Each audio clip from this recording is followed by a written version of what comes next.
Due nuovi cluster di variante Delta si sono registrati nel Padovano. Si tratta di 3 lavoratori rientrati dall'Uzbekistan il 24 giugno e che sono risultati positivi. Nelle scorse ore si è svolta l'ispezione dello Spisal nell'azienda di San Giorgio in Bosco in cui lavorano per il tracciamento dei contatti e le dovute verifiche.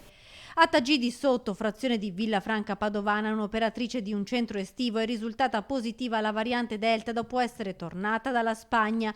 Positiva anche la bimba con disabilità da lei seguita. Operatrice e bambina non hanno avuto nessun contatto con il resto del gruppo del centro estivo e tutte le loro attività si sono svolte all'aperto e sempre separate. Alla luce di questi ultimi 2 cluster che riguardano persone rientrate dall'estero, l'USL ricorda la possibilità di effettuare il tampone gratis al momento del ritorno. In attesa degli esiti dei test non ci sono invece nuovi casi di variante Delta del cluster collegato alla 49enne ricoverata in azienda ospedaliera, casi associati ai centri estivi di Padova Nuoto e San Paolo. L'USL ha in programma un'ulteriore tornata di 708 tamponi a personale e utenti. Infine il cluster di variante Gamma brasiliana del condominio dell'Arcella abitato da cittadini del Bangladesh rimane a 9, più ulteriori 3 contatti collegati. Il 5 luglio ci sarà una nuova tornata di tamponi per tutti i residenti.